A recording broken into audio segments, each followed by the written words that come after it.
Claudio Castagnoli started his wrestling journey on the European independent wrestling scene in 2000, and in 2004 he would start making regular appearances for Ring of Honor and other American promotions. In Ring of Honor, Claudio would have a notable feud with Nigel McGuinness in 2005 and would start teaming with Chris Hero in 2006. So I met Claudio on a show in Switzerland in January of 2002. He was in a tag team called Swiss Money Holding, him and his partner Aris, a fellow Swiss wrestler, and they kind of looked like, if you just looked at them at the time, kind of looked like Stevie Richards and Bull Buchanan with the right to censor. You know, they had the dress shirts with the sleeves cut off and the ties, but they were Swiss bankers. Claudio was like laser focused. He wanted to know anything and everything.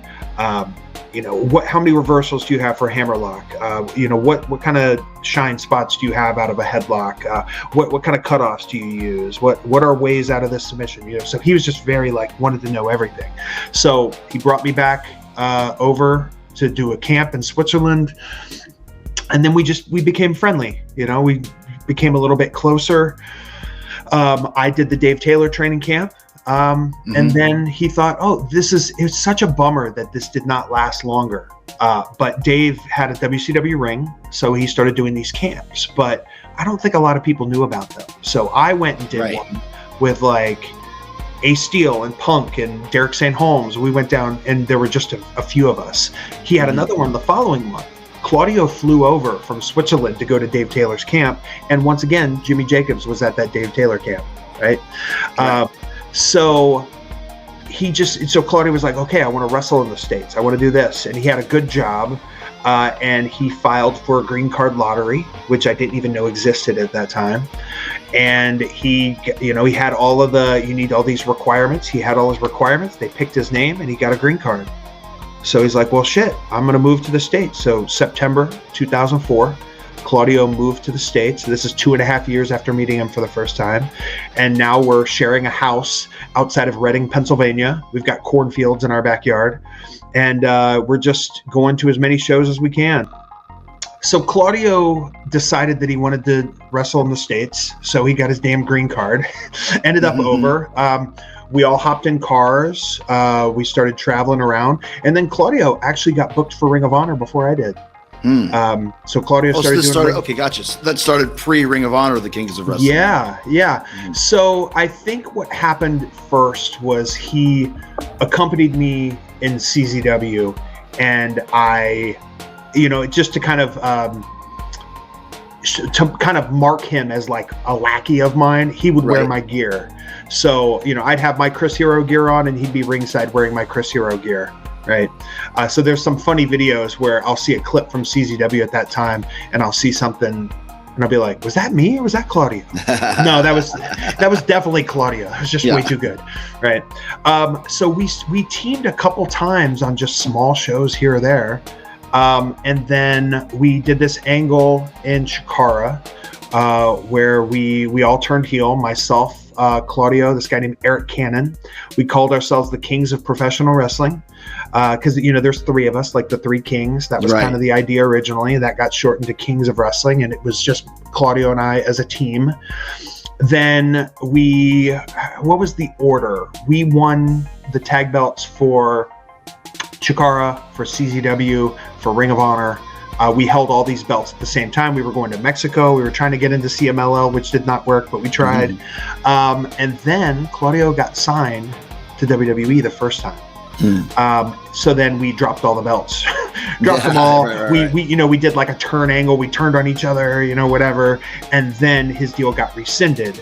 And it's like, oh, now he's back. It was Claudio's connection to Chris Hero that would lead him into his long-lasting feud with Eddie Kingston. Oh, Chris Hero, I don't like him. So I felt like he was trying to bury me. Let's get this piece of trash out of here. You know what? I did. Just knock you out. Get out of this ring right now. I'm the champion of this company.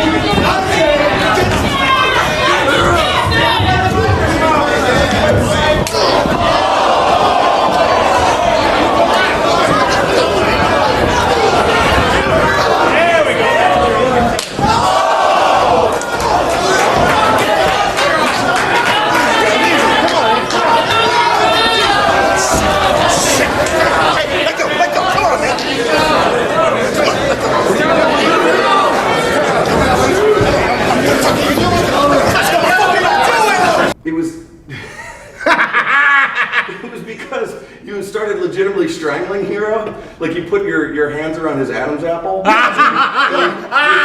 You're trying to kill him. You're trying to murder him. Like, yeah, wouldn't that be good for DVD sales?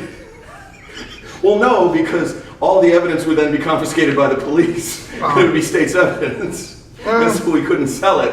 And so Hero, out of fight or flight reflex, started breaking the microphone over your skull. Yeah. But your skull is so thick that it actually broke the microphone. Yeah. So technically... And they made Hero pay for it the next day. So technically he went to Guitar Center. Oh, he paid for it? Yeah. So then how you ended up paying for it in the long run, though? That's fine. I had fun there. What is this relationship, though? So you guys wrestle each other with what? We don't like each other. We don't like each other. We respect each other in the ring. You see what I'm saying? And we know that we bring out the best out of each other. So no one can have a match with Hero like I can. It's the truth. I would never, I don't care what scenario I'm in. Mm-hmm. If I don't actually like somebody, no matter how good of a chemistry I have, I would never, let someone slap me in the face backstage or slap somebody in the face backstage. We were just getting amped up and ready to go. It was our first match together since he got released at that time. I was just ready to go. When he did it, I said, yeah.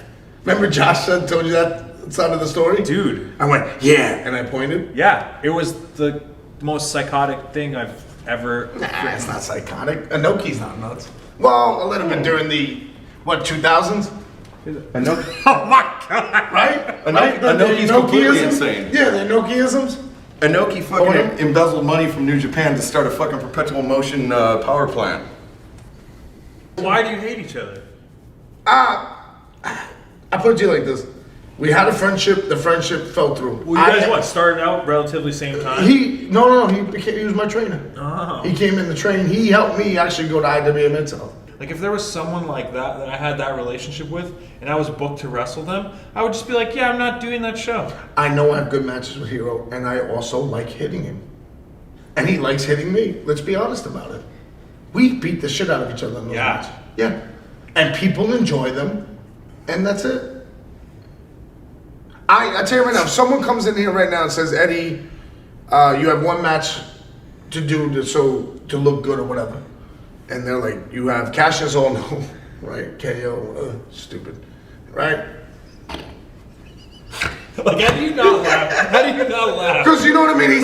He names himself Cassius because, Muhammad Ali. Muhammad Ali hated that name Cassius because that was his slave name. That's why he named himself anyway. Hey, it's his slave name in WWE. I don't know if he's a slave. He's getting paid. I'm just kidding. Wow. Wow. Eddie Kingston, you come out here and you're talking about embarrassment. You say how I embarrassed you when I beat you in Wallingford. Well, that's not at all what happened, Eddie Kingston. I just beat you. That's what I do. I'm the most dominant wrestler here at Chikara. I won every single thing there is to win at Chikara. And then in Philadelphia, you beat me. Now see, that is embarrassing. Somebody of my caliber should not lose to you. But that's what happened. And on top of that, you try to bring personal matters into this, Eddie. You said you scar people. Well, I don't know if you want to try that with me. Because Eddie, you might bite off more than you can handle. Yes, we used to live together. That was after I moved over here from Switzerland to be a professional wrestler. I moved over here to make it. And guess what? I did. You moved to Pennsylvania for what? A month? You couldn't stand it? And you moved back home? You know what that is? You're a quitter. And people like me, I do not lose to quitters. And yes, maybe I took you a little bit too lightly in Philadelphia. But Eddie Kingston, mark my words, it's not gonna happen again. I've been telling people on this channel to subscribe, and they won't. Yes? What can we do about that? Can you help me out? Maybe if you tell them to subscribe, they'll do it. Threaten them. I'll threaten them If for you you. do that, that'd be great. Yeah. You don't have to do it till you're cursed.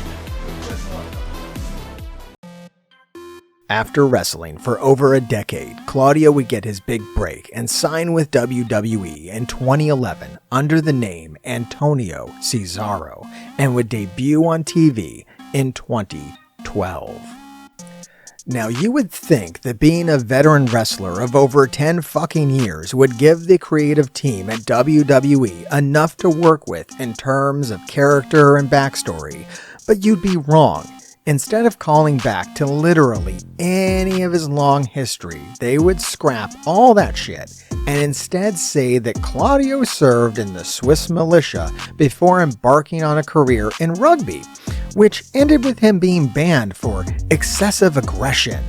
If this wasn't bad enough, the first real angle they put him in was a love affair story with Oksana that would see him take a loss to the great fucking Khali. Things would start looking up for Claudio that summer when he would defeat Santino Marella to win the United States Championship that he would hold for 239 days. After losing the title, Claudio would enter a feud with Sami Zayn, and they would go on to have some of the best matches of 2013 together. This would lead to Claudio teaming with Jake Hager as the Real Americans, and fans would start bringing signs to the show that would say Cesaro section, and it would become a small phenomenon. There was a real, authentic support for Claudio from the fans at the time. Of course, very little was done with this momentum, since it wasn't in the company's plan at the time to push Claudio. In fact, in 2014, it was reported that WWE officials had told Cesaro to stop using the Cesaro swing because it was making him too popular, and they didn't want him being cheered. They said it was because he was a heel at the time. But I've seen him big swing the shit out of people as a heel just fine. To take the man's signature move away is just fucking cowheaded if you ask me. We did a cage match, and the first time that we locked eyes and went face to face, you know, everybody in the building 10 years later, 9 years later, still started chanting "We the People." Here's the thing, at that time, Claudio, Antonio, whatever his name is, he was on fire. He was super hot. But also, We the People were really like coming together. I think they put us together in the summer of 2013, and this was the day after Mania in New Orleans in 2014. And Dutch mentioned his biggest regret. I would say this was my biggest regret, is in this moment. We were all ringside. We were there with Triple H, and he was explaining to us what was happening. I didn't say anything, and I wish I would have. I knew that once you change one dynamic of the group, that it was all going to change. But it's what they wanted. They wanted Antonio to be a big star for them, even though Vince constantly put his thumb on Claudio by doing stupid stuff that would get him over, like taking away the giant swing. They literally told him not to do the giant swing. And so this was their way of like shooting him to the moon, putting him with Paul Heyman and taking him away from us. And, you know, it could have been good, I guess, but it was just so overnight and forced that it was going to take time, and they weren't going to give it any time, you know? And it's just one of those things where, once again, they didn't know how big We the People were or how big it was, and they wanted to take it away, or they wanted to stop it because we were getting too popular, which they didn't want. And then they wanted to go with him, which, dude, he was having 5-star matches with all of their company guys. He was having amazing matches with You Can't Bleed Me, and it was good. He was hot, and you know, but it just wasn't the right move. Dave Meltzer would award Claudio the 2014 award for being the most underrated that year, and say that Claudio was on the verge of big things, with fans getting behind what they expected would be a babyface turn. Then it fell apart. They did a heel turn to put him with Paul Heyman, and apparently figured that would enable him to not give him any wins since Heyman was with him, and just hoped that he would stay over. But then his big babyface turn fell completely apart, and it was eventually just forgotten about. Here's what happened to Cesaro, and it was both a blessing and a curse for him. When I was paired with Cesaro, Brock Lesnar had just beaten the streak the night before. Now, Brock Lesnar goes on hiatus. The theory would be Paul Heyman goes on hiatus with Brock Lesnar. But that had to be, in all humility, the single biggest win in WWE history. Because it wasn't, listen, titles change all the time. One person turns on another all the time. Storylines develop all the time. That was a streak that lasted almost a quarter of a century. The guy won 21 straight WrestleManias. That's only going to happen once. Cesaro gets paired with me, to be blunt, as an excuse for me to be on television and remind everybody that Brock Lesnar beat the streak. The hope was that we could rub some of that credibility, that we could rub some of that star power, that we could rub some of that spotlight on Cesaro. The unfortunate part for Cesaro is it relegated him to being a supporting player for a guy doing a promo about something else. The fortunate part for Cesaro is it put him in the same frame on television with that guy. His purpose on television and in life for those 4 months was to provide a forum for Paul Heyman to remind everybody what Brock Lesnar did so that one day we could get to this rematch this Sunday. And in that, Cesaro again excelled. Me and Jack Swagger broke up as the Real Americans, right? And we kind of both went solo. And I was clearly liked as the babyface, if you will, in that scenario. But they kind of kept us both heel for a bit. And then they switched Swagger being babyface, but they kept me heel. So it was this weird mix of happenstances. They put me with Heyman. Heyman talked about Brock. I was supposed to be a bad guy, but the crowd really liked me. They really wanted me to be a good guy. So again, we were going against the grain in that aspect. So I think it was just a series of unfortunate circumstances. When Vince McMahon was confronted by former Budweiser mascot turned professional sports journalist Stone Cold Steve Austin, Vince claimed that Claudio was not connecting yet, as he hoped that he would. Vince would go further and say that Claudio didn't quite have the charisma. Vince would attack Claudio's verbal skills, saying that maybe it was because he was Swiss. He said this, of course, in a totally not racist way, I'm sure. Vince would further emphasize that these things were not the big things that he was lacking. Vince would state that he, I mean the audience, didn't care about Claudio. Vince would clarify that he wasn't projecting his presence enough, whatever the fuck that means, and went on to praise his physique for no particular reason at all. Thankfully, being accused of burying Claudio Castagnoli was the worst thing that Vincent McMahon was ever accused of. But I felt that I had a connection with the fans all over the world, because while other people were known for long promos that get translated into many different other languages and then doesn't really come across, my stuff was always about the in-ring work, and people can connect with that. And it may take a bit longer, but I did connect with a lot of the fans, and they were behind me. So I don't know if that's just not what he was looking for. There's so many people that I want to be in the ring with at AEW, in that Ring of Honor. I was like, man, I have matches for the next years that I want to do. And while there's still guys in WWE that I haven't wrestled and that I really want to wrestle, that number is less than at AEW. And at my core, I always wanted to improve. I wanted to get better, and I wanted to have new challenges. When I first went from Ring of Honor to WWE, I didn't do so because I wanted to be on TV or anything. It was just, for me, it was the logical next step. Like, okay, I've done a lot in Ring of Honor. What's the next step? What's the next challenge? Where are the best guys at that point? And it was the same thing here. It was like, all right, what's the next step? What's the next challenge?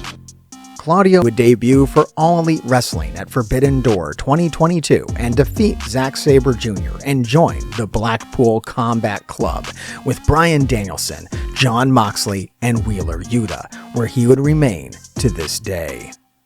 This week, Claudio would challenge Okada for the AEW Continental Championship in the first Dynamite to be shot in Cardiff, Wales. And Claudio and Okada gave them the match of the night. And Claudio just beat the shit out of Okada in this match. And I'm sure the people who were there live were confident that Claudio had a real shot at winning here. And I think he did. Of course, the issue was that the time ran out on Claudio, which it's done a few times in these Continental matches that he has fought. And they're kind of telling a story with it. Did you notice the cool storytelling bit where this thing ended in a time limit draw? Was actually playing in to previous matches that Claudio has had underneath these rules, and how his style just has him coming up short, like he needs to be able to close these matches faster. So I thought that was really cool. Another really cool thing about Claudio that I'm really starting to appreciate is how much this man does with the fucking uppercut.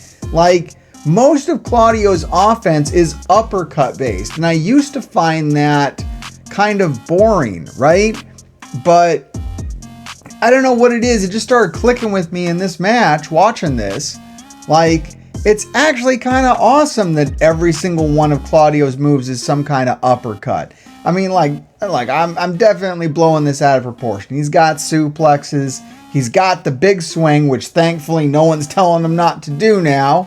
So he's big swinging, he's suplexing, but he's throwing a shit ton of uppercuts. And I like that. I like that he's like decided that the uppercut is like his signature thing. And he does them all sorts of ways. He does them in the corner. He flies up the fucking ropes. Instead of doing a cutter, he throws an uppercut. Just whenever he can. Oh, I love the pop-up uppercut too, where he throws the guy in the air and hits him with the uppercut on the way down.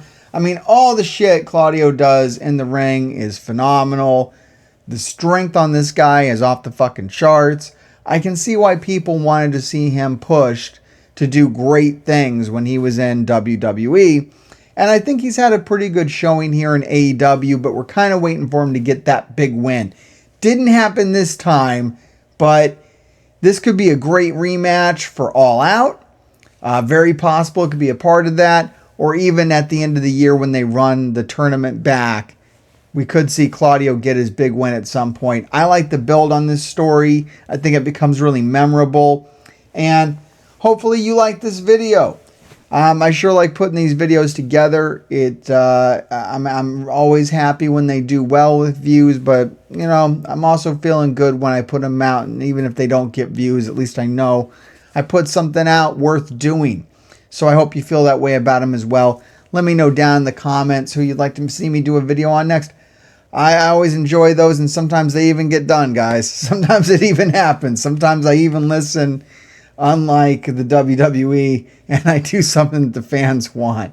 So I hope you enjoyed this. I hope you got a new appreciation for Claudio. I know going into this, I wasn't the biggest Claudio fan, but coming out the other side, I've got a new appreciation for the guy.